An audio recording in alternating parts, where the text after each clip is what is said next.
Today we'll be working on installing Skype on our RCAS computers.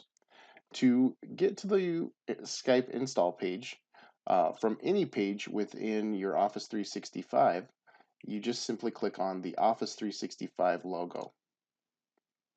This will take us to our portal page. And we can see right here we have Install Office, but be careful because we actually want other install options. On the other install options, I can see Skype for Business has its own link. From here, I can scroll down to the Install button. As soon as I click the Install button, Skype for Business will start to download onto my computer. From there, I'll want to Show in Folder from the drop-down menu.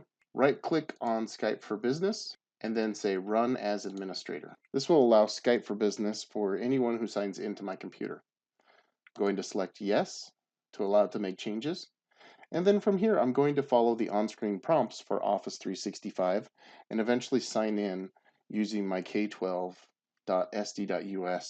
username for my email. And that's how you install Skype for Business.